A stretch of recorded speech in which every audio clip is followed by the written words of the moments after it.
আসসালামু আলাইকুম রহমতুল্লাহ বরকাত। মাননীয় সভাপতি, জাতিসংঘ সনদের 8 দশক পূর্তি উপলক্ষে এই মহান পরিষদে উপস্থিত সকল সদস্য রাষ্ট্রকে অভিনন্দন জানাচ্ছি। এবারের অধিবেশন অতীত, দর্শনের, ভবিষ্যতের রূপরেখা তৈরি উভয়ের জন্য বিশেষভাবে গুরুত্বপূর্ণ। 8 দশক ধরে জাতিসংঘ ধারাবাহিকভাবে তার কর্মপরিধি সম্প্রসারিত করেছে এবং নানা ক্ষেত্রে আরো গভীরভাবে সম্পৃক্ত হয়েছে। বিশ্বশান্তি ও নিরাপত্তা, মানবাধিকার, বিশ্বব্যাপী জীবনমানের উন্নয়ন, ন্যায় বিচার, ন্যায্যতা ও সমতা প্রসারে জাতিসংঘ অনস্বীকার্যভাবে ভূমিকা রেখেছে। জাতিসংঘের কারণেই আজ বিশ্বের 120টি দেশের প্রায় 13 কোটি বিপদাপন্ন মানুষকে জরুরি খাদ্য ও মৌলিক মানবিক সহায়তা এবং 45% শিশুকে টিকা প্রদান করা সম্ভব হচ্ছে। জাতিসংঘের সংস্থাগুলো বহুপাক্ষিক সহযোগিতায় বিশ্বের প্রতিটি প্রান্তে খাদ্য, বিশুদ্ধ পানি, স্যানিটেশন, টিকা এবং অন্যান্য জীবন রক্ষাকারী সেবা ও সরঞ্জামের যোগান দিয়ে দুর্দশাগ্রস্ত মানুষের পাশে দাঁড়িয়েছে। পাশাপাশি গত কয়েক দশকে আন্তঃরাষ্ট্রীয় সংঘাত নিরসন এবং বহু বৈশ্বিক চ্যালেঞ্জ মোকাবেলায় জাতিসংঘের সীমাবদ্ধতাও আমরা প্রত্যক্ষ করেছি। তবু সামগ্রিকভাবে জাতিসংঘের ভূমিকা মানব জাতির জন্য ইতিবাচক ও কল্যাণকর। মাননীয় সভাপতি, গত বছর আপনাদের এই মহান সভায় আমি দাঁড়িয়েছিলাম সদ্য গণ অভ্যুত্থান সংগঠিত একটি দেশের রূপান্তরের আকাঙ্ক্ষা আপনাদের শোনানোর জন্য। আজ এই রূপান্তরের অগ্রযাত্রায় আমরা কতটুকু অগ্রসর হতে পেরেছি তা আমি বলব। পৃথিবীর প্রতি 10 জনের মধ্যে 3 জনের নিবাস বাংলাদেশ, কিন্তু সে কারণে অথবা ভূ রাজনৈতিকভাবে বিশ্বের একটি গুরুত্বপূর্ণ অবস্থানে বাংলাদেশ রয়েছে বলে আমাদের ইতিহাস জানার দরকার তা কিন্তু নয়, বরং এই কারণে বাংলাদেশের এই বর্ণনাটি গুরুত্বপূর্ণ যে তা সাধারণ মানুষের অসাধারণ ক্ষমতার উপর আস্থা তৈরি করবে। এই কারণে বর্ণনাটি গুরুত্বপূর্ণ, তা বিশ্বের সকল দেশের মধ্যে আশার সঞ্চার করবে। যে সংকট যত গভীরই হোক না কেন, তার নিরসন যত অসম্ভবই মনে হোক না কেন, কখনই তা উত্তরণের পথ হারিয়ে ফেলে না। মাননীয় সভাপতি, সাম্য, মানবিক মর্যাদা ও সামাজিক ন্যায় বিচারের দাবিতে এক রক্তক্ষয়ী সংগ্রামের মাধ্যমে 1971 সালে বাংলাদেশের জন্ম। কিন্তু যে অধিকার প্রতিষ্ঠার জন্য আমরা বিশাল আত্মত্যাগ করেছিলাম তা গত 5 দশকে বারবার বাধাপ্রাপ্ত হয়েছে। বারবার আমাদের ছেলে মেয়েদের নেতৃত্বে আমাদের জনগণকে অসংখ্য ত্যাগ স্বীকার করে সে অধিকারকে পুনঃপ্রতিষ্ঠিত করতে হয়েছে। এই বছর আমরা জুলাই গণঅভ্যুত্থানের প্রথম বার্ষিকী পালন করেছি, যে অভ্যুত্থানে আমাদের তরুণ সমাজ স্বৈরাচারকে পরাভূত করেছিল, যার ফলে আমরা বৈষম্যমুক্ত ন্যায় বিচার ভিত্তিক সমাজ বিনির্মাণের অভিযাত্রা নতুনভাবে শুরু করতে পেরেছি। সেই বৈষম্যমুক্ত ন্যায় বিচার ভিত্তিক সমাজ বিনির্মাণের আকাঙ্ক্ষা পূরণের দায়িত্ব দেওয়া হয় আমাকে ও আমার সহকর্মীদের। ভেঙে পড়া রাষ্ট্র কাঠামোকে পুনর্গঠন করে জনগণের আকাঙ্ক্ষা পূরণের জন্য প্রয়োজন ছিল ব্যাপক প্রাতিষ্ঠানিক সংস্কারের। যে বিপুল জনসমর্থনের মাধ্যমে আমরা দায়িত্ব পেয়েছিলাম, তার প্রেক্ষাপটে আমাদের জন্য সহজ পথ ছিল নির্বাহী আদেশে সংস্কার কাজগুলো সম্পন্ন করা। কিন্তু আমরা বেছে নেই সেই কঠিন পথ, অন্তর্ভুক্তিমূলক ও টেকসই পথ। আমাদের লক্ষ্য ছিল ক্ষমতার ভারসাম্যপূর্ণ একটি গণতান্ত্রিক রাষ্ট্র কাঠামো গড়ে তোলা, যেখানে আর কোনো স্বৈরশাসকের আবির্ভাব হবে না, কোনো নির্বাচিত নেতা রাষ্ট্রের গণতান্ত্রিক স্বরূপকে ক্ষুণ্ণ করতে পারবে না, কিংবা রাষ্ট্র জনগণের রক্ষকরা ভক্ষকে পরিণত হতে পারবে না। শাসন ব্যবস্থা, বিচার বিভাগ, নির্বাচন ব্যবস্থা, জনপ্রশাসন, আইন শৃঙ্খলা রক্ষা, দুর্নীতি বিরোধী কার্যক্রম, নারী অধিকার সহ সকল জাতীয় গুরুত্বপূর্ণ ক্ষেত্রে প্রয়োজনীয় সংস্কার করার জন্য আমরা 11টি স্বাধীন সংস্কার কমিশন প্রতিষ্ঠা করি। কমিশনগুলি জনমত যাচাই ও গভীর পর্যালোচনা করে বিস্তারিতভাবে সংস্কার কার্যক্রম সমূহ সুপারিশ করে। এই সংস্কার সুপারিশগুলো টেকসইভাবে বাস্তবায়নের জন্য আমরা একটা জাতীয় ঐক্যমত্য কমিশন গঠন করি, যারা 30টিরও বেশি রাজনৈতিক দল ও জোটকে নিয়ে এই আলোচনায় বসে। এই কমিশনের লক্ষ্য ছিল সংস্কার প্রস্তাবগুলোর প্রতি দলমত নির্বিশেষে একটি টেকসই সামাজিক অঙ্গীকার তৈরি করা। আমাদের এই অন্তর্ভুক্তিমূলক পদক্ষেপ সফল হয়। আমরা জুলাই অভ্যুত্থানের 1 বছর পূর্তিতে রাজনৈতিক দলগুলোর সাথে একই মঞ্চে দাঁড়িয়ে সকলে মিলে জুলাই ঘোষণার মাধ্যমে এই সংস্কার কার্যক্রমের প্রতি আমাদের সময়বদ্ধ অঙ্গীকার ব্যক্ত করি। অর্থাৎ আগামী নির্বাচনে যে দলে জনগণের সমর্থন পাক না কেন, সংস্কার কার্যক্রম বাস্তবায়নে আর কোনো অনিশ্চয়তার অবকাশ থাকবে না। আপনারা জানেন যে আগামী বছরের ফেব্রুয়ারি মাসে আমরা জাতীয় নির্বাচন অনুষ্ঠানের প্রস্তুতি নিচ্ছি। পাশাপাশি স্বচ্ছতা ও জবাবদিহিতা, আইনের শাসন নিশ্চিত করবার জন্য আমাদের নিরবচ্ছিন্নভাবে নাগরিক বান্ধব সংস্কার চালিয়ে যাচ্ছি। মাননীয়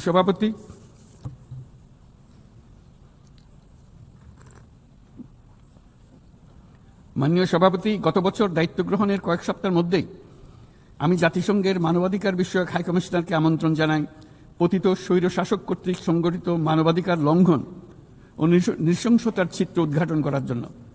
তারা মাঠ পর্যায়ে তদন্ত করে বিস্তারিত প্রতিবেদনের পাশাপাশি ভবিষ্যতে যাতে এই ধরনের অপরাধের পুনরাবৃত্তি না ঘটে সেই জন্য যেই সুপারিশমালা দিয়েছে তা আমরা আমাদের জাতীয় সংস্কার কার্যক্রমে যুক্ত করেছি। গত বছর সাধারণ পরিষদের অধিবেশনের পূর্বেই আমরা গুম সম্পর্কিত আন্তর্জাতিক কনভেনশনে যোগ দিয়েছিলাম। এখন এর বিধানসমূহ জাতীয় ক্ষেত্রে বাস্তবায়নের জন্য প্রয়োজনীয় আইন প্রণয়নের কাজ চলমান রয়েছে। এবছর আমরা জাতিসংঘের নির্যাতন বিরোধী কনভেনশনের ঐচ্ছিক প্রটোকলে যোগ দিয়েছি এবং এর বাস্তবায়নে একটি স্বাধীন প্রতিরোধমূলক জাতীয় প্রাতিষ্ঠানিক ব্যবস্থা প্রতিষ্ঠার জন্য আমরা কাজ করছি। নিবর্তনমূলক স্বৈরতান্ত্রিক ব্যবস্থা হতে মানবাধিকার সুরক্ষাকারী একটি গণতান্ত্রিক রাষ্ট্র ব্যবস্থা গড়ে তোলার জন্য প্রয়োজনীয় কারিগরি সহায়তা বৃদ্ধির লক্ষ্যে আমরা আমাদের দেশে 3 বছর মেয়াদে জাতিসংঘের মানবাধিকার বিষয়ক হাই কমিশনারের একটি মিশন পরিচালনার অনুমোদন দিয়েছি, যা ইতিমধ্যে কার্যক্রম শুরু করেছে। আমাদের এই সকল পদক্ষেপ ও অঙ্গীকার জনগণের প্রত্যাশারই প্রতিফলন। এই প্রত্যাশা মূলত একটি গণতান্ত্রিক, অন্তর্ভুক্তিমূলক ও বহুত্ববাদী সমাজ গড়ে তোলার প্রত্যাশা। মাননীয় সভাপতি, আমাদের উন্নয়ন কৌশলের কেন্দ্রবিন্দুতে রয়েছে সুশাসন, সামাজিক অন্তর্ভুক্তি ও টেকসই উন্নয়ন। বিগত 1.5 দশকের অভিজ্ঞতায় আমরা দেখেছি যে জবাবদিহিতা ছাড়া যে কোনো উন্নয়ন ক্ষণস্থায়ী ও ভঙ্গুর। রাজনৈতিক হীনস্বার্থ ও দুর্নীতির উদ্দেশ্যে গৃহীত অবকাঠামো প্রকল্প শুধু যে অর্থনীতির উপরে চাপ বাড়ায় তা নয়, তা জনগণের কোনো কল্যাণও করে না। দায়িত্ব গ্রহণের পর আমরা একে একে আবিষ্কার করি দুর্নীতি ও জনগণের সম্পদ চুরি কি ব্যাপক বিস্তৃতি লাভ করেছিল এবং তার ফলশ্রুতিতে দেশের সামষ্টিক অর্থনীতির অবস্থা কি ভয়ানক, নাজুক ও ভঙ্গুর হয়ে পড়েছিল। আমরা এর অবসান ঘটাচ্ছি যেন আর কখনোই উন্নয়নকে জনগণের সম্পদ আত্মসাতের অজুহাত হিসেবে ব্যবহার করা না যায়। দেশের নাজুক অর্থনৈতিক পরিস্থিতি মজবুত করতে আমরা সংস্কারমূলক কিছু কঠিন কিন্তু প্রয়োজনীয় সিদ্ধান্ত গ্রহণ করেছি। সবচেয়ে গুরুত্বপূর্ণ একটা সংস্কার হলো রাজস্ব আহরণ ব্যবস্থাপনার সংস্কার। যে নীতি ও প্রণয়ন বাস্তবায়ন সংস্থাকে পৃথক করার জন্য আইন প্রণয়ন করা হয়েছে, এর মাধ্যমে স্বচ্ছতা ও জবাবদিহিতা নিশ্চিত হবে এবং রাজস্ব আহরণ বৃদ্ধি পাবে। এই উদ্যোগগুলো সদ্য সমাপ্ত FFD4 সম্মেলনে গৃহীত সেভিয়া অঙ্গীকারের সঙ্গে সামঞ্জস্যপূর্ণ। আমরা আশা করি যে বাংলাদেশে যেমন সেভিয়া অঙ্গীকারের সাথে সামঞ্জস্য রেখে সংস্কার করবার চেষ্টা করছি, তেমনি উন্নত বিশ্বেও সেভিয়ার সামষ্টিক অঙ্গীকার অনুসারে তাদের দায়িত্ব পালনে আন্তরিক হবে। একই সাথে আমরা মনে করি আন্তর্জাতিক অর্থায়ন ব্যবস্থা, বৈশ্বিক আর্থিক প্রতিষ্ঠানগুলোর সিদ্ধান্ত গ্রহণ প্রক্রিয়া ও ব্যবস্থাপনার সংস্কার, একটি অন্তর্ভুক্তিমূলক আন্তর্জাতিক কর সহযোগিতার বৈশ্বিক কাঠামো, অবৈধ আর্থিক প্রবাহ ও দুর্নীতির বিরুদ্ধে সমন্বিত বৈশ্বিক পদক্ষেপ গ্রহণ এবং অবৈধ দুর্নীতিলব্ধ অর্থ পাচারকৃত সম্পদ পুনরুদ্ধারেও আন্তর্জাতিক সহযোগিতা বৃদ্ধি অত্যন্ত গুরুত্বপূর্ণ। মাননীয় সভাপতি, দেশের পাচার হওয়া অবৈধ সম্পদ পুনরুদ্ধার করা বর্তমানে আমাদের অন্যতম শীর্ষ অগ্রাধিকার। গত 15 বছরে দুর্নীতির মাধ্যমে শত শত কোটি ডলার অবৈধভাবে বিদেশে পাচার করা হয়েছে। আমরা নিরলসভাবে এই সম্পদ ফেরত আনার চেষ্টা করছি, কিন্তু সংশ্লিষ্ট দেশগুলোর আইনি প্রক্রিয়া এবং অন্যান্য নানাবিধ প্রতিবন্ধকতার কারণে আমাদের এই প্রচেষ্টা বারে বারে বাধাগ্রস্ত হচ্ছে। সংশ্লিষ্ট দেশগুলোর দৃঢ় সদিচ্ছা ছাড়া আমরা পাচার হওয়া অবৈধ সম্পদ পুনরুদ্ধারে সফল হতে পারছি না। বিশ্বের বিদ্যমান অর্থনৈতিক ব্যবস্থা উন্নয়নশীল দেশ থেকে সম্পদের এই অবৈধ পাচারকারীদের কার্যকরীভাবে প্রতিরোধ করতে ব্যর্থ হচ্ছে। কোনো কোনো ক্ষেত্রে আন্তর্জাতিক আর্থিক প্রতিষ্ঠানগুলোর বিধিবিধানগুলো বিশ্বব্যাপী বিভিন্ন ট্যাক্স হ্যাভেনে বিপুল পরিমাণে অবৈধ অর্থ স্থানান্তরে উৎসাহিত করছে। তাই যেসব দেশ ও প্রতিষ্ঠান এই পাচারকৃত সম্পদ গচ্ছিত রাখবার সুযোগ দিচ্ছে, তাদের আমি আহ্বান জানাচ্ছি তারা যেন এই অপরাধের সঙ্গে শরিক না হয়। এই সম্পদ তার প্রকৃত মালিককে অর্থাৎ কৃষক, শ্রমিক এবং সাধারণ করদাতাদের নিকট ফিরিয়ে দেন।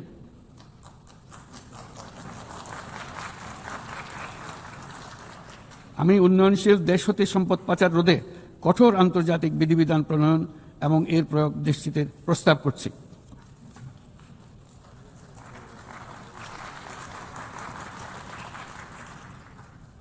মাননীয় সভাপতি, রাজস্ব খাতের ঐতিহাসিক সংস্কারের পাশাপাশি আমরা বাজারভিত্তিক মুদ্রা বিনিময় হার চালু করেছি। ব্যাংক খাতে অ্যাসেট কোয়ালিটি রিভিউ, নতুন ব্যাংক রেজলিউশন অধ্যাদেশ, আসন্ন ডিপোজিট প্রোটেকশন অধ্যাদেশের মাধ্যমে শৃঙ্খলা ও স্থিতিশীলতা ফিরিয়ে আনছি। পুঁজিবাজারে সংস্কার, টাস্কফোর্স ও শক্তিশালী তদন্ত ব্যবস্থার মাধ্যমে তদারকি আধুনিকীকরণ করেছি।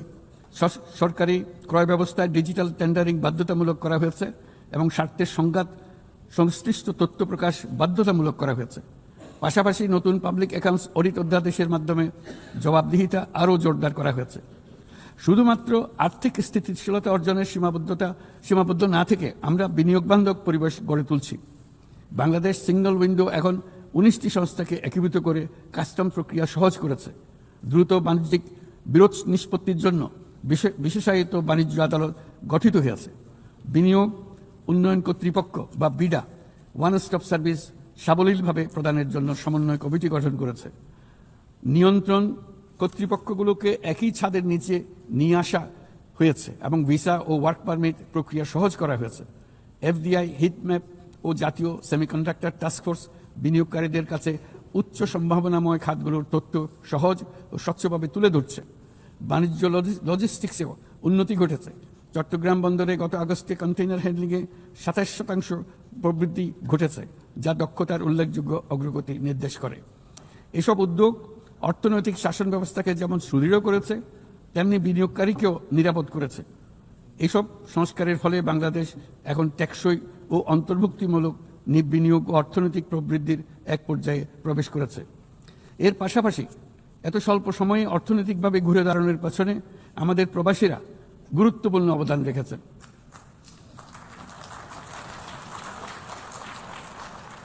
তারা বিদেশের মাটিতে কঠোর পরিশ্রম করে প্রতি মাসে দেশে রেকর্ড পরিমাণ রেমিটেন্স পাঠাচ্ছেন। শুধু বাংলাদেশেই নয়, স্বাগতিক দেশগুলোতেও তাদের বিশাল অবদান রয়েছে। তারা সেখানে বহুল চাহিদা সম্পন্ন সেবা প্রদান করছেন। এটি তাই আমাদের জন্য যেমন তেমনি স্বাগতিক দেশগুলোর জন্য সমানভাবে লাভজনক। উভয় দেশের জন্যই তা উপকারী। এই প্রসঙ্গে আমি জানাতে চাই, আমরা শ্রম অধিকার সংস্কার নিয়ে এগিয়ে যাচ্ছি। ইতিমধ্যেই স্বাধীন শ্রম সংস্কার কমিশনের সুপারিশ বাস্তবায়নে একটি কমিটি গঠিত হয়েছে। বাংলাদেশ শ্রম আইন সংশোধনের কাজ চূড়ান্ত পর্যায়ে রয়েছে, যেখানে ট্রেড ইউনিয়ন প্রক্রিয়া সহজ করা, মাতৃত্বকালীন ছুটি বৃদ্ধি ও আনুষ্ঠানিক ও অনানুষ্ঠানিক উভয় খাতের শ্রমিকদের জন্য সামাজিক সুরক্ষা সম্প্রসারণের পদক্ষেপ অন্তর্ভুক্ত করা হচ্ছে। ট্রেড ইউনিয়নের জন্য অনলাইন নিবন্ধন ব্যবস্থা চালু করা হয়েছে এবং নিবন্ধন প্রক্রিয়াকে আরও সহজ করার জন্য বিষয়টি বিবেচনা করা হচ্ছে। পাশাপাশি শ্রমিকদের অধিকার সুরক্ষা আমাদের অঙ্গীকারের নিদর্শন স্বরূপ সম্প্রতি আমরা ইসলামী সহযোগিতা সংস্থার লেবার সেন্টারের সংবিধানটি স্বাক্ষর করেছি। এই কারণেই আমরা নিরাপদ, সুশৃঙ্খল ও নিয়মিত অভিবাসনকে সমর্থন করি এবং যেসব দেশে প্রবাসী শ্রমিকরা যান সেসব দেশে তাদের জন্য সহমর্মিতা ও সুরক্ষা নিশ্চিত করার আহ্বান জানাচ্ছি। উন্নত বিশ্ব যেখানে বয়স্ক জনসংখ্যার চাপে ভুগছে, সেখানে বাংলাদেশ অতি সৌভাগ্যবান। আমাদের 60% 60%-রও বেশি মানুষের বয়স 35 বছরের নিচে। তাই অভিবাসন প্রক্রিয়াকে সহজ করলে তা উভয় পক্ষের জন্য উপকারী হবে। তরুণ জনসংখ্যার এই সুবিধাকে কাজে লাগিয়ে আমরা উন্নত বিশ্বের শ্রম সমস্যার সমাধান ও প্রয়োজন মেটাতে সক্ষম হব। মাননীয় সভাপতি, বাংলাদেশের তরুণ প্রজন্ম ইতিমধ্যে প্রমাণ করেছে যে তারা সমাজ পরিবর্তনের চালিকা শক্তি। আমরা তাদের দক্ষতা উন্নয়নে বিনিয়োগ করছি। তথ্য প্রযুক্তি, কৃত্রিম বুদ্ধিমত্তা, নবায়নযুক্ত শক্তি, পরিবেশ বান্ধব প্রযুক্তি সহ বিভিন্ন ক্ষেত্রে তাদের প্রশিক্ষণ দিচ্ছি। আমাদের লক্ষ্য হলো প্রত্যেক তরুণকে শুধুমাত্র চাকরি প্রার্থীর পরিবর্তে আমরা তাদেরকে উদ্যোক্তা হিসেবে গড়ে তুলতে চাই। এই উদ্দেশ্যে আমরা জাতিসংঘের সঙ্গে অংশীদারিত্বে মাঠ পর্যায়ে তরুণদের সঙ্গে সরকারের শীর্ষ নীতি নির্ধারকদের যুক্ত করার একটা স্থায়ী মাধ্যম চালু করেছি। ইতিমধ্যেই এই বিষয়ে সারা দেশে একাধিক পরামর্শ সভার আয়োজন করা হয়েছে। আজকের তরুণরা স্থানীয় পর্যায় থেকে জাতীয় পর্যায় পর্যন্ত সিদ্ধান্ত গ্রহণে অনলাইন, অফলাইন ফোরাম, জরিপ এবং প্রচারণার মাধ্যমে তাদের জনপ্রতিনিধিদের সঙ্গে সরাসরি যুক্ত থাকতে চায়। তারা নেতৃত্ব বিকাশ, দক্ষতা বৃদ্ধি এবং ডিজিটাল সক্ষমতা উন্নয়নের জন্য আরও বেশি সুযোগ চায়। তারা চায় এই প্রক্রিয়ায় জবাবদিহিতা অন্তর্ভুক্ত থাকুক, নিয়মিত অগ্রগতি প্রতিবেদন এবং অব্যাহত সংলাপের প্রতিশ্রুতি থাকুক। সর্বোপরি প্রক্রিয়াটি হোক অন্তর্ভুক্তিমূলক, যাতে নারী, সংখ্যালঘু সম্প্রদায়, প্রতিবন্ধী, প্রান্তিক জনগোষ্ঠী সকলের অংশগ্রহণ ও নেতৃত্বের সমান সুযোগ থাকে। তরুণদের নিয়ে পরিকল্পনার ক্ষেত্রে এই বছরটি বিশেষভাবে গুরুত্বপূর্ণ, কারণ এই বছর আমরা বিশ্ব যুব পরিকল্পনায় 30তম বার্ষিকী পালন করছি।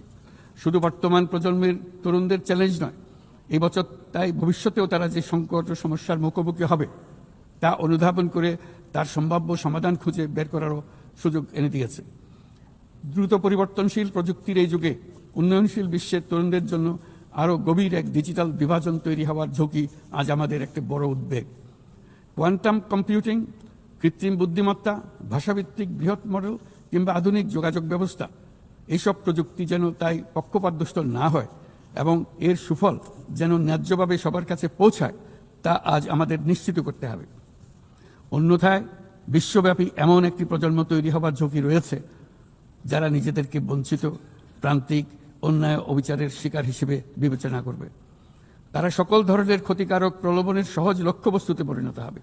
আমরা মনে করি প্রযুক্তিগত উন্নয়নের সুফল বিশ্বব্যাপী ছড়িয়ে দিয়ে তরুণদের ঝুঁকিমুক্ত রাখার জন্য শুধু প্রযুক্তিগত উদ্ভাবন যথেষ্ট নয়, প্রয়োজন সামাজিক উদ্বোধন। আমরা প্রায় অর্ধ শতাব্দী আগে ক্ষুদ্র ঋণের ধারণা নিয়ে এসেছিলাম। তখন সেটি ছিল প্রথাগত ধারণার বিরুদ্ধে এক বৈপ্লবিক নিরীক্ষা, কিন্তু আজ বিশ্বব্যাপী তা মূলধারার হাতিয়ার হিসেবে স্বীকৃত। ক্ষুদ্র ঋণ লক্ষ লক্ষ মানুষকে দারিদ্র্য থেকে মুক্ত করেছে। উদাহরণস্বরূপ, এমনকি মার্কিন যুক্তরাষ্ট্রে গ্রামীণ আমেরিকা বছরে এখন 6 বিলিয়ন, এখন সব মিলিয়ে $6 বিলিয়ন উপর ঋণ নিম্ন আয়ের নারী উদ্যোক্তাদের মধ্যে বিতরণ করেছে এবং এর প্রায় শতভাগ নিয়মিতভাবে পরিশোধ করে যাচ্ছে। বাংলাদেশ ও বিশ্বজুড়ে আজ সামাজিক ব্যবসার যে ধারণা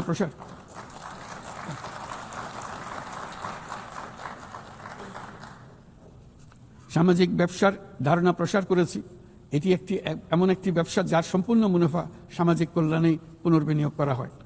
সামাজিক ব্যবসা প্রমাণ করেছে যে প্রতি মানুষের উদ্যোক্তা হওয়ার সত্তা সামাজিক কল্যাণে এবং সামাজিক সমস্যা সমাধানে কাজে লাগানো সম্ভব। এর ফলে পৃথিবীর যাবতীয় সমস্যা সমাধানের একটি সৃজনশীল পদ্ধতি সকলের হাতে এসে যায়, যেটি পরিবেশের সমস্যা হোক, সম্পদ কেন্দ্রীভূত হওয়ার সমস্যা হোক, স্বাস্থ্যের সমস্যা হোক, বেকারত্ব দূরীকরণের সমস্যা হোক, দারিদ্র্য দূরীকরণের সমস্যা হোক, সবকিছুতেই এই পদ্ধতি টেকসইভাবে কাজে লাগানো যায়। মাননীয় সভাপতি, জলবায়ু সংকট চ্যালেঞ্জের মোকাবেলায় বিশ্বজনীন তাপমাত্রা বৃদ্ধি 1.5 ডিগ্রি সেলসিয়াসের সীমাবদ্ধ রাখার লক্ষ্যমাত্রা আজ আমাদের হাতছাড়া হয়ে গেছে। প্রতি বছর $100 বিলিয়ন জলবায়ু সহায়তার প্রতিশ্রুতিও পূরণ হয়নি, বরং যে ক্ষুদ্র অঙ্কের অর্থ বরাদ্দ হয়ে থাকে তাও কাগজে কলমে দেখানো হচ্ছে বহুগুণ হিসেবে। এটি সম্পূর্ণ অগ্রহণযোগ্য। আমাদের সন্তানদের ভবিষ্যতের জন্য এখনই কার্যকর ব্যবস্থা নিতে হবে। লস অ্যান্ড ড্যামেজ ফান্ড পুরোপুরি চালু করতে হবে। জলবায়ুর পরিবর্তনের বিরূপ প্রতিক্রিয়া প্রশমনের উদ্যোগ যেমন বাড়াতে হবে, তেমনি অভিযোজনেও সমান গুরুত্ব দিতে হবে। আর অভিযোজন প্রচেষ্টা হতে হবে দেশজ, স্থানীয়ভাবে নির্ধারিত এবং স্থানীয়ভাবে পরিচালিত। বাংলাদেশ ইতিমধ্যে স্থানীয়ভাবে সংবেদনশীল অভিযোজনের নীতিকে মূল ভিত্তি হিসেবে গ্রহণ করেছে। আসন্ন COP30 সম্মেলনে আমরা তৃতীয়বারের মতো জলবায়ু পরিবর্তন রোধ করবে আমাদের জাতীয় প্রতিশ্রুতি ঘোষণা করব, যেখানে জলবায়ু পরিবর্তনের বিরূপ প্রতিক্রিয়া প্রশমন লক্ষ্যের পাশাপাশি অভিযোজন উদ্যোগও থাকবে। বিশেষ গুরুত্ব পাবে ম্যানগ্রোভ বনাঞ্চল রক্ষা, জলাভূমি পুনরুদ্ধার করা। একই সঙ্গে আমরা আশা করি যে বৈশ্বিক সম্প্রদায়, বিশেষ করে উচ্চ কার্বন নিঃসরণকারী দেশগুলো তাদের দায়িত্বটুকু আন্তরিকভাবে পালন করবে।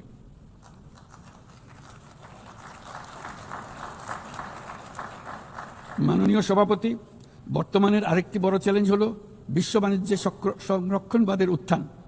আমাদের সময়ে আমরা দেখেছি বাণিজ্য ও বিশ্বায়নের সুফল মাত্র 3 দশকে 100 কোটি মানুষকে দারিদ্র্য থেকে মুক্ত করেছে। এখন যদি আমরা উল্টো পথে হাঁটি, তবে আমাদের সন্তানদের সেই সুযোগ আর থাকবে না। এটা অনস্বীকার্য যে বাণিজ্যের ক্ষেত্রে প্রতিটি দেশের সার্বভৌম স্বার্থ সুরক্ষিত রাখতে হবে এবং কোনো দেশকে তার সাধ্যের অতিরিক্ত বোঝা বইতে দেওয়া যাবে না। কিন্তু বৈশ্বিক শান্তি ও সমৃদ্ধি টিকিয়ে রাখার স্বার্থে উন্মুক্ত, ন্যায়সঙ্গত, নিয়মভিত্তিক বৈশ্বিক বাণিজ্যের কোনো বিকল্প নেই। তাছাড়া বৈশ্বিক বাণিজ্যে দ্রুত সামাজিক ব্যবসার প্রসার ঘটাতে হবে। উন্নয়ন সহায়তার একটি বড় অংশ সামাজিক ব্যবসায় প্রসারে বিশ্বময় ক্রমাগতভাবে জোরদার করতে হবে। আমার প্রজন্মে দেখেছি কিভাবে একটি পারস্পরিক নির্ভরশীল বৈশ্বিক অর্থনৈতিক ব্যবস্থা যে কোনো সংঘাতকে ব্যয়বহুল করে তুলেছে এবং বিশ্বের শান্তি টিকিয়ে রাখতে সাহায্য করেছে। আজ বিশ্বব্যাপী 120টিরও বেশি সশস্ত্র সংঘাত চলছে। পারস্পরিক অর্থনৈতিক নির্ভরশীলতা ভেঙে গেলে এরকম সংঘাত আরও বাড়বে, ব্যাহত হবে উন্নয়ন, বিনষ্ট হবে বিশ্ব শান্তি। মাননীয় সভাপতি, আমাদের প্রতিবেশী দেশ মায়ানমারে চলমান সংঘাত সমগ্র অঞ্চলের জন্য গভীর উদ্বেগজনক পরিস্থিতির সৃষ্টি করেছে। এটি যে শুধু আঞ্চলিক স্থিতিশীলতাকে ঝুঁকিতে ফেলছে তা নয়, বরং বাংলাদেশে আশ্রয়প্রাপ্ত বলপূর্বক বাস্তুচ্যুত রোহিঙ্গাদের তাদের মাতৃভূমি মায়ানমারে প্রত্যাবাসনকেও কঠিন করে তুলেছে। 8 বছর পার হয়ে গেল, রোহিঙ্গা সংকটের কোনো সমাধান হলো না। উপরন্তু বাংলাদেশ প্রতিনিয়তই মায়ানমার থেকে আগত রোহিঙ্গাদের আশ্রয় দিয়েই চলেছে। স্পষ্টতই সাংস্কৃতিক পরিচয়ভিত্তিক রাজনীতির কারণে রোহিঙ্গাদের উপর অধিকার বঞ্চনা ও নির্যাতন রাখাইনে অব্যাহত রয়েছে। রোহিঙ্গাদের প্রান্তিকীকরণ প্রক্রিয়া আর চলতে দেওয়া যাবে না। যেসব বৈষম্যমূলক নীতি ও কর্মকাণ্ড আজকের এই পরিস্থিতি তৈরি করেছে, তার সমাধান ও প্রতিকারমূলক ব্যবস্থা এখনই গ্রহণ করা সম্ভব। তার জন্য পূর্ণাঙ্গ জাতীয় সংঘাত রাজনৈতিক মীমাংসার অপেক্ষা করার প্রয়োজন নেই। রাখাইনের সমস্যাগুলো চূড়ান্তভাবে রাজনৈতিক সমাধান করা দরকার। তবে এর জন্য রাখাইন অঞ্চলের সংশ্লিষ্ট সকল জাতিসত্তার অংশগ্রহণে এমন একটি বন্দোবস্ত প্রয়োজন যেন রোহিঙ্গারা সম অধিকার ও নাগরিকত্ব সহ সমাজের অংশ হতে পারে।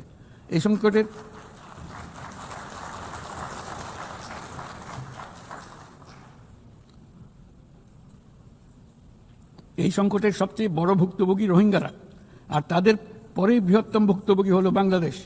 তবে আমাদের মনে রাখতে হবে যে রোহিঙ্গা সংকট কোনোভাবেই মায়ানমারের সঙ্গে বাংলাদেশের কোনো দ্বিপাক্ষিক বিষয় নয়, বরং আমরা শুধু একটি দায়িত্বশীল প্রতিবেশী এবং আন্তর্জাতিক সম্প্রদায়ের দায়িত্বশীল সদস্য হিসেবে আমাদের দায়িত্ব পালন করে যাচ্ছি। কিন্তু তহবিল সংকটের কারণে আজকে রোহিঙ্গা ক্যাম্পগুলোতে ন্যূনতম জীবনমান বজায় রাখার আমাদের যৌথ প্রয়াসও ভেঙে পড়ার উপক্রম হয়েছে। বিশ্ব খাদ্য কর্মসূচি তাদের জরুরি সহায়তা কার্যক্রমে মারাত্মক তহবিল ঘাটতির বিষয়ে ইতোমধ্যে সতর্ক করে দিয়েছে আমাদেরকে। অবিলম্বে নতুন তহবিল না এলে মাসিক রেশন অর্ধেকে নামিয়ে এনে মাথাপিছু মাত্র $6 নামিয়ে আনতে বাধ্য হবে, যা রোহিঙ্গাদের অনাহার ও অপুষ্টিতে নিমজ্জিত করবে, যা তাদেরকে আগ্রাসী কোনো পদক্ষেপ নিতে বাধ্য করবে। তহবিলের অতিরিক্ত কাটছাট হলে তা নিঃসন্দেহে সুরক্ষা ও নিরাপত্তা ঝুঁকি বহুগুণ বৃদ্ধি করবে, যা ক্যাম্পের সীমানা ছাড়িয়ে যেতে পারে। তাই আমি বিদ্যমান দাতাদের সাহায্য বাড়াতে এবং সম্ভাব্য নতুন দাতাদের অনুদান প্রদানের আহ্বান জানাচ্ছি, যাতে এই বিপর্যয়কর পরিস্থিতি এড়ানো যায়। মানবিক সহায়তার জন্য নতুন ও বর্ধিত তহবিলের বাইরে আন্তর্জাতিক সম্প্রদায়কে অবশ্যই মায়ানমার সরকার এবং রাখাইনের অন্যান্য অংশীদারদের উপর ইতিবাচক পরিবর্তন ও দ্রুত রাজনৈতিক সমাধানের জন্য চাপ প্রয়োগ করতে হবে। অন্যান্য প্রতিবেশী দেশগুলোকেও তাদের দায়িত্ব পালন করতে হবে। রাখাইনে স্থিতিশীলতা আনতে আন্তর্জাতিক সম্প্রদায়ের যে কোনো যৌথ প্রচেষ্টায় সহযোগিতা দিতে বাংলাদেশ সর্বদা প্রস্তুত। আমরা আশা করি আগামী 30শে সেপ্টেম্বরের উচ্চ পর্যায়ের সম্মেলন বিশ্বব্যাপী দৃঢ় সংকল্প ও তৈরি করবে এবং রোহিঙ্গাদের জন্য বাস্তবসম্মত আন্তর্জাতিক সহায়তা নিশ্চিত করবে, যেখানে তহবিল সংগ্রহ সর্বোচ্চ অগ্রাধিকার পাবে। একই সঙ্গে আন্তর্জাতিকভাবে একটি রোডম্যাপ গৃহীত হবে এবং সময়বদ্ধ কর্মপরিকল্পনা গ্রহণের মাধ্যমে রোহিঙ্গা সংকটের স্থায়ী সমাধান খুঁজে পাওয়া সম্ভব হবে। মাননীয় সভাপতি, শুধু মায়ানমার নয়, এবছর আমরা পৃথিবীর প্রায় প্রতিটি প্রান্তেই সংঘাত প্রত্যক্ষ করেছি। ইউরোপ, দক্ষিণ এশিয়া, মধ্যপ্রাচ্য, বিশ্বের সবচেয়ে ঘনবসতিপূর্ণ অঞ্চলে আমরা বাস করি। বিশ্বের আর কোনো অঞ্চলে এত সংখ্যক পারমাণবিক অস্ত্রধারী রাষ্ট্র এত অল্প দূরত্বে অবস্থান করছে না। তাই নিরস্ত্রীকরণ, পারমাণবিক অস্ত্রের বিস্তার রোধের গুরুত্ব আমরা গভীরভাবে উপলব্ধি করতে পারি। আমরা সময়ের সঙ্গে দুর্বল হয়ে পড়া বৈশ্বিক অস্ত্র নিয়ন্ত্রণ চুক্তিগুলোকে পুনর্জীবিত করার জন্য জোর দাবি জানাচ্ছি। বিশেষ করে মধ্যপ্রাচ্য ও দক্ষিণ এশিয়ায় পারমাণবিক অস্ত্রমুক্ত অঞ্চল প্রতিষ্ঠার আহ্বান জানাচ্ছি। একই সঙ্গে আমরা পূর্ণ স্বচ্ছতার সঙ্গে শান্তিপূর্ণভাবে পারমাণবিক শক্তি ব্যবহারের যে অধিকার প্রতিটি রাষ্ট্রের রয়েছে তার প্রতি পূর্ণ সমর্থন জানাচ্ছি। একটি দায়িত্বশীল দেশ হিসেবে আমাদের প্রথম পারমাণবিক বিদ্যুৎ কেন্দ্র চালু করার আগেই এই বছর আমরা আন্তর্জাতিক পরমাণু শক্তি সংস্থার আওতাধীন পরমাণু নিরাপত্তা ও বর্জ্য ব্যবস্থাপনা সম্পর্কিত যৌথ কনভেনশনে যোগদান করেছি। এই যোগদানের মাধ্যমে সর্বোচ্চ মানের পারমাণবিক নিরাপত্তা ও স্বচ্ছতার প্রতি আমরা আমাদের প্রতিশ্রুতি পুনর্ব্যক্ত করছি। মাননীয় সভাপতি, আমি সবসময় মানুষকে আশার বাণী শুনিয়েছি, কখনো ভয় দেখিয়ে কিছু করা আমি সমর্থন করিনি, কিন্তু আজ আমাকে সেখান থেকে সরে এসে ভয়ঙ্কর কিছু কথা বলতে হচ্ছে। আজ আমি সতর্ক করছি, চরম জাতীয়তাবাদ, অন্যের ক্ষতি হয় এমন ভূ রাজনীতি এবং অন্যের দুর্ভোগ ও পীড়নের প্রতি ওদেশশূন্য বহু দশকের পরিশ্রমে আমরা যে অগ্রগতি অর্জন করেছি তা ধ্বংস করে দিচ্ছে। এর সবচেয়ে মর্মান্তিক চিত্র আমরা দেখেছি গাজায়। শিশুরা না খেয়ে অকাল মৃত্যুবরণ করছে, বেসামরিক জনগোষ্ঠীকে নির্বিচারে হত্যা করছে, হাসপাতাল, স্কুল সহ একটা গোটা জনপদ নিশ্চিত করে দিচ্ছে। জাতিসংঘের স্বাধীন তদন্ত কমিশনের সাথে আমরাও একমত যে আমাদের চোখের সামনেই একটি নির্বিচার গণহত্যা সংঘটিত হচ্ছে। আমাদের দুর্ভাগ্য যে মানব জাতির পক্ষ থেকে এর অবসানে আমরা সর্বোচ্চ চেষ্টা করছি না এখনো। এই অবস্থা চলতে থাকলে ভবিষ্যৎ প্রজন্ম ও ইতিহাস আমাদেরকে ক্ষমা করবে না।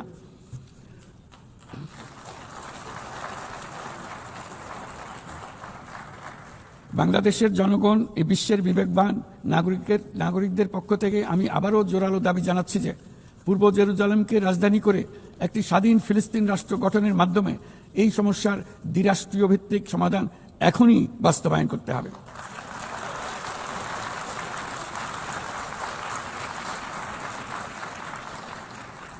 শুধুমাত্র 1967 সালের পূর্বের সীমারেখার ভিত্তিতে যেখানে ইসরায়েল ও ফিলিস্তিনের শান্তিপূর্ণ সহাবস্থানে থাকবে তখনই ন্যায় বিচার সম্পূর্ণভাবে কার্যকর হবে।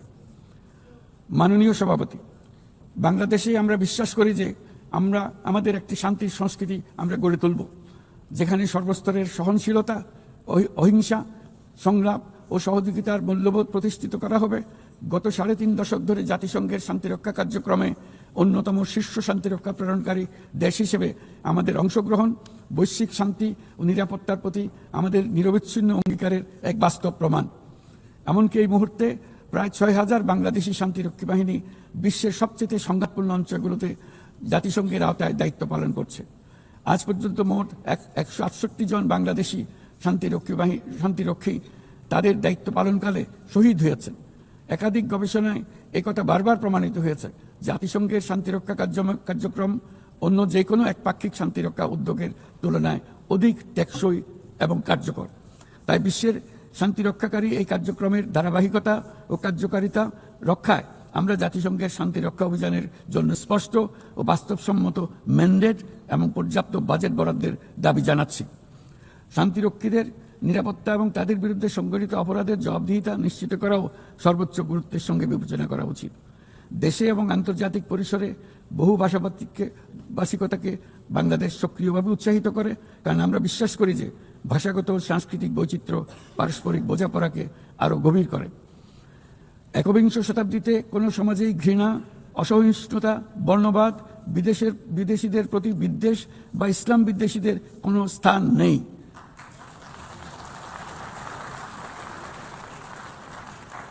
অথচ বর্তমানে বিভ্রান্তিমূলক প্রচারণা, ঘৃণাত্মক বক্তব্য গুরুতর উদ্বেগের বিষয় হয়ে দাঁড়িয়েছে।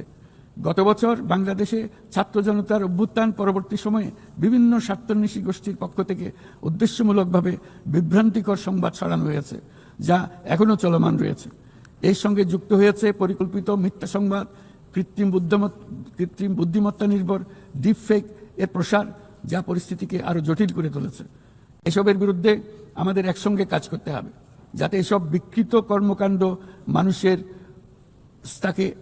আস্থাকে বিনষ্ট না করে কিংবা সামাজিক সম্প্রীতিকে দুর্বল করে না দেয়। মাননীয় সভাপতি, আমাদের শীর্ষ অগ্রাধিকারগুলোর মধ্যে অন্যতম হল নারীর ক্ষমতায়ন। আমাদের জাতীয় কবি কাজী নজরুল ইসলামের ভাষায়, বিশ্বে যা কিছু মহান সৃষ্টি চিরকল্যাণকর, অর্ধেক তার করিয়েছে নারী, অর্ধেক তার নর।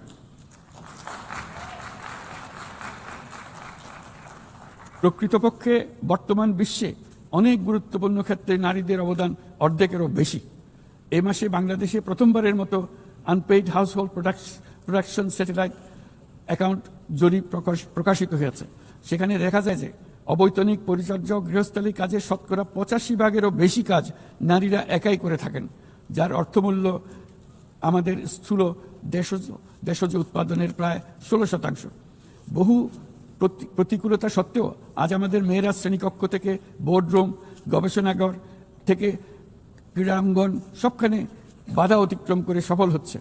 সম্প্রতি আমাদের নারী ফুটবল দল আঞ্চলিক চ্যাম্পিয়নশিপ জিতেছে, আন্তঃএশীয় প্রতিযোগিতার জন্য উত্তীর্ণ হয়েছে এবং সারা দেশের লাখো মানুষকে অনুপ্রাণিত করে চলেছে।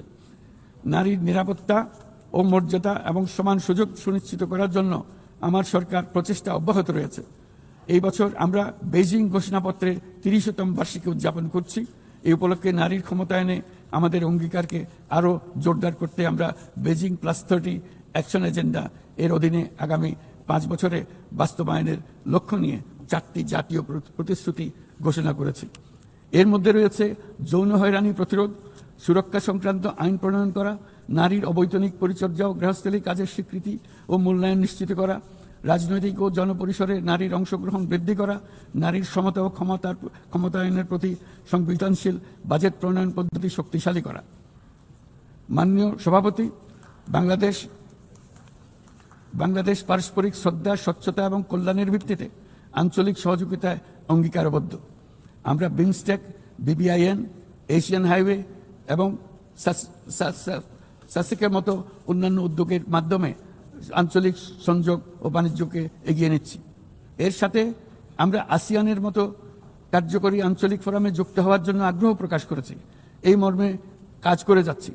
দক্ষিণ এশীয় আঞ্চলিক সহযোগিতা সংস্থা SAARC-কে পুনর্জীবিত করার জন্য আমরা দৃঢ় আহ্বান জানাচ্ছি। 4 দশক আগে এই সংস্থা প্রাথমিক পর্যায়ে উল্লেখযোগ্য অগ্রগতি অর্জন করেছিল এবং আঞ্চলিক সহযোগিতার জন্য একটা শক্ত ভিত্তি তৈরি করেছিল। রাজনৈতিক অচলাবস্থার পরেও এই প্রাতিষ্ঠানিক কাঠামো এখনো কার্যকর রয়েছে। আমরা বিশ্বাস করি SAARC এখনো আমাদের অঞ্চলের কোটি কোটি মানুষের জন্য কল্যাণ এনে দিতে সক্ষম, যেমনটি আসিয়ান তাদের অঞ্চলের কোটি কোটি মানুষের জন্য করে যাচ্ছে। সম্মিলিত উন্নয়নের জন্য প্রতিবেশী দেশগুলোর মধ্যে আঞ্চলিক সহযোগিতার কোনো বিকল্প নেই। একই সাথে অভিন্ন প্রাকৃতিক সম্পদের ব্যবহারে ন্যায্যতা ও সহমর্মিতার চর্চা করা একান্ত প্রয়োজন। প্রাকৃতিক সম্পদের ব্যবহার নিয়ে শান্তিপূর্ণ আঞ্চলিক সহযোগিতায় বাংলাদেশ দৃঢ়ভাবে অঙ্গীকারবদ্ধ। তাই প্রথম দক্ষিণ এশিয়া দেশ হিসেবে সম্প্রতি আমরা জাতিসংঘের পানি সংক্রান্ত কনভেনশনে যোগ দিয়েছি। মাননীয় সভাপতি, শতাব্দীর পর শতাব্দী ধরে রাজনৈতিক শোষণ, সম্পদ লুণ্ঠন, কাঠামোগত বৈষম্য আজকের অসম উন্নয়নের বাস্তবতা তৈরি করে গিয়েছে। আজ থেকে 1 দশক পূর্বে আমরা যখন এজেন্ডা 2030 অর্জনে একমত হয়েছিলাম, তখন আমরা পথ পরিবর্তন করে সঠিক লক্ষ্যে এগিয়ে যাওয়া নিয়ে আশাবাদী হয়েছিলাম। কিন্তু আজকের বাস্তবতা হলো টেকসই উন্নয়নের অভিষ্ট বাস্তবায়নের যে অগ্রগতি কাম্য ছিল তা মারাত্মকভাবে পিছিয়ে পড়েছে। উন্নয়নে অর্থায়নের ঘাটতি ক্রমশ বাড়ছে। উন্নয়ন সহায়তার প্রবাহ কমছে। আমরা দাতাদের সমূহকে এই প্রবণতা থেকে বেরিয়ে এসে তাদের অঙ্গীকার পূরণ করতে আহ্বান জানাচ্ছি। আমরা স্বল্পোন্নত দেশ হতে উন্নয়নশীল দেশ হিসেবে উত্তরণের প্রক্রিয়ায় আছি। আমাদের মসৃণ ও টেকসই উত্তরণ নিশ্চিত করতে আন্তর্জাতিক সম্প্রদায়ে, বিশেষ করে জাতিসংঘের সংশ্লিষ্ট সংস্থাসমূহের সহযোগিতা অত্যন্ত জরুরি। তাদের সাহায্য সহায়তা আমরা কামনা করছি। এ বিষয়ে OHRLS সহ সংশ্লিষ্ট সংস্থাসমূহের কার্যক্রমকে সাধুবাদ জানাই। স্বল্পোন্নত দেশসমূহ এবং ঝুঁকিতে থাকা অন্যান্য দেশগুলোর প্রতি আমাদের কার্যকর সহযোগিতা প্রদানের জন্য আমরা আমাদের দপ্তরকে আরও শক্তিশালী করার আহ্বান জানাচ্ছি। একই সঙ্গে অনুদান ও ঋণের পাশাপাশি সরকারি ও বেসরকারি উদ্যোগে সামাজিক ব্যবসা খাতকে বিপুলভাবে এগিয়ে দিয়ে যাওয়ার জন্য আহ্বান জানাচ্ছি। এই নতুন পদ্ধতি দাতা ও গ্রহীতা উভয় দেশের জন্য মঙ্গলজনক হবে এবং উৎসাহব্যঞ্জক হবে। সৃজনশীলতার অতি উচ্চ পর্যায়ে যেতে আমাদের সহায়ক হবে। মাননীয় সভাপতি, বাংলাদেশের অগ্রগতি উন্নয়নের অভিযাত্রায় জাতিসংঘের অবদানকে আমরা সাধুবাদ জানাই। বিশ্বশান্তি ও নিরাপত্তা উন্নয়ন, মানবাধিকার, জাতিসংঘের এই 3টি স্তম্ভের প্রতি আমরা পূর্ণ আস্থা পুনর্ব্যক্ত করছি। আমার বক্তব্যের শুরুতেই আমি বলেছিলাম যে আজ 8 দশকে জাতিসংঘ বারবার দেখিয়েছে যে বহুপাক্ষিক কূটনীতি মানব জাতিকে আরও ভালোভাবে একসঙ্গে বেঁচে থাকার সহায়তা করে। তবু এর 80তম বার্ষিকীতে আমাদের স্বীকার করতেই হবে যে বহুপাক্ষিক কূটনীতি আজ নানা রকম চাপের মধ্যে রয়েছে। প্রায়শই অসম দ্বিপাক্ষিক সম্পর্কের টানাপোড়েনে আবারও প্রমাণ করেছে যে বহুপাক্ষিক কূটনীতি আমাদের শেষ এবং সর্বোত্তম ভরসা। তাই বহুপাক্ষিক কূটনীতির ধারক ও বাহক জাতিসংঘকে উজ্জীবিত রাখতে আমরা সদস্য রাষ্ট্রগুলোর সাথে পূর্ণ স্বচ্ছতা ও আন্তরিকতা আলোচনার আহ্বান জানাচ্ছি। বর্তমান সময়ের দাবি মেটাতে বহুপাক্ষিকতার প্রতি আমাদের যৌথ আকাঙ্ক্ষা পূরণ করতে হলে জাতিসংঘকে ক্রমাগত বিকশিত ও অভিযোজিত হতে হবে। এই মর্মে আমরা মহাসচিবের UN80 উদ্যোগকে স্বাগত জানাই। তবে একই সঙ্গে জোর দিয়ে বলতে চাই যে সংস্কারের নামে যেন বহুপাক্ষিকতাকে দুর্বল করা না হয় বা উন্নয়নশীল দেশগুলোর কণ্ঠস্বরকে অবহেলা না করা হয়। সংস্কারের একমাত্র লক্ষ্য হওয়া উচিত মাঠ পর্যায়ে বাস্তব ও ইতিবাচক পরিবর্তন আনা। জনাব সভাপতি, গত বছর আমার জনগণ প্রমাণ করেছে যে জগতে অন্যায়ের বিনাশ অবশ্যম্ভাবী। তারা প্রমাণ করেছে যে পরিবর্তন যেমন সম্ভব তেমনি এটা অপরিহার্য। আমাদের মনে রাখা দরকার যে সামনের দিনে যে চ্যালেঞ্জগুলো আমাদের আসছে তা কোনো দেশের পক্ষে একা মোকাবেলা করা সম্ভব নয়। একই সঙ্গে আমাদের এটাও মনে রাখতে হবে যে বর্তমান পৃথিবীতে কোনো একটি দেশ সংকটে পড়লে অথবা বিশ্বের কোনো এক প্রান্তে সংকট দেখা দিলে সমগ্র বিশ্বের নিরাপত্তার ঝুঁকির মুখে পড়ে যায়। আমাদেরকে 3-0 পৃথিবী গড়ার স্বপ্ন নিয়ে অগ্রসর হতে হবে। তরুণরা 3-0 বাস্তবায়নের সৈনিক হয়ে বড় হবে। তাদের সামনে থাকবে শূন্য কার্বন, শূন্য সম্পদ কেন্দ্রীভূতকরণ ও শূন্য বেকারত্ব। এর ভিত্তিতে তারা গড়ে তুলবে তাদের পৃথিবী। 3-0 পৃথিবী গড়া জাতিপুঞ্জের সকলের স্বপ্ন হোক, এই কামনা ব্যক্ত করে আমার বক্তব্য এখানে শেষ করছি। সবাইকে ধন্যবাদ, অসংখ্য ধন্যবাদ।